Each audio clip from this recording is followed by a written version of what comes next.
I will finish off today's event by talking about an initiative of forming a Canadian hepatitis B peer support group. So I'm sharing the slide right now. I'm really happy to have all of you here attending this, the first ever across Canada, a hepatitis B patient and community forum. So that is an initiative that we would like to form a Canadian hepatitis B peer support group. So why? I guess the question is why we want to form a support group like, across Canada. I would argue that why not, right? So this idea of having a national Hep B peer support group brought forward not only by healthcare providers, not by like doctors and nurses, but also by patients themselves. So currently, the support group is only in Toronto. So you probably heard about it. I helped to form this more focus on Asians, like Chinese hepatitis B peer support group more than 10 years ago, and it's still ongoing. It's doing very well. And this is very unusual for a support group that lasts for decades. And I'm proud of it, but it's not my job. It's really patients and families who got involved in the support group. So with the support group, like we hear patients and families attending the group and say that it really helped them to understand more about Hep B, help them to look after themselves. But I think this is also important to help us as healthcare providers. So I come to understand more your perspectives and what are your needs. And in the end, how we can shape to provide you the best care and services that we can I want provide. to make an appointment to. Yes, sure. Who speak? Is that William? Someone? No? Okay. Someone that would like to make a point, right? I don't see any hand raised, but maybe Kalina can continue. Okay, yeah, I'll just continue. Okay, so this is the initiative that we would like to move forward.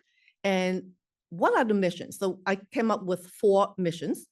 The first one is provide a platform for patients with hepatitis B and their families across the country to connect and find support. And the second point is to help them to understand the hepatitis B more and better through education programs like this, like today. And the third point is, because of this increased knowledge, is we can share among patients and families that we empower the patients to manage the disease better, okay? It's just what Dr. Wang was saying today. Live your life to your fullest, okay? As long as you are looking after your hepatitis B, and like you should not be worried too much about it on a daily basis.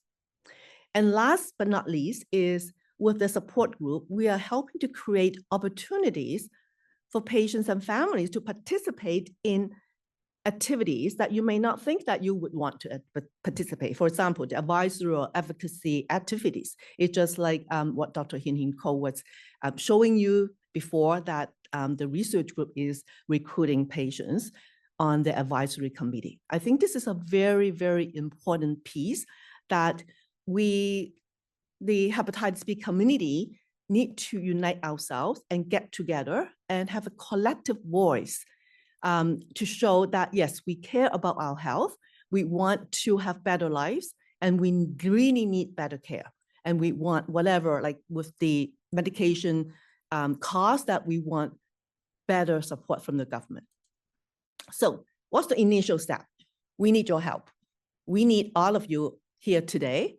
What we envision is we have a support group, but we need a committee. It's just like what we have here in Toronto. We need volunteers to form a committee. And I'm hoping that these committee members will come from different regions. For example, from Vancouver, we would like to have a patient representative at the same time with a physician representative. Okay, and then from Calgary, from Edmonton. So I need people to help me to fill out this blank, to fill out the blank. Volunteer yourself. If I get 1, 2, 3, 4, the more the better, like, to represent your region. And then all these representatives will get together and then we talk about, what we want to do. What are the activities that we want to move forward? So volunteer yourself, get yourself involved. And what's the plan for the time being?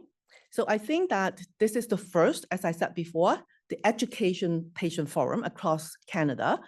And we're hoping that we can develop such seminar, maybe 3 to 4 times a year. Maybe we'll start as twice a year. I don't know, but we would definitely like to try this type of seminar again across Canada that's accessible to everyone.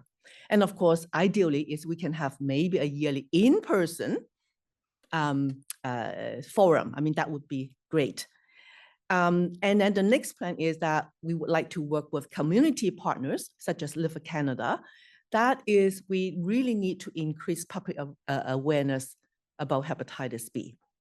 And last but not least, I request and I would like to ask all of you that if we can send you updates and news through your email addresses. Okay, so if we have next education event coming up, that we will send you emails. But if you decide that you want to opt out of this email list, you can always unsubscribe. But we have your name, we have your email addresses. So this is what we would like to do as the next step. So how do you contact us? So far, the hepatitis B support group, the national one, does not have a standalone website, but we're embedded within 2 websites. The first one is the Canadian Hepatitis B Network, which is led by many of the liver experts here. And if you click on this website for patients, then you will find us, the hepatitis B support group.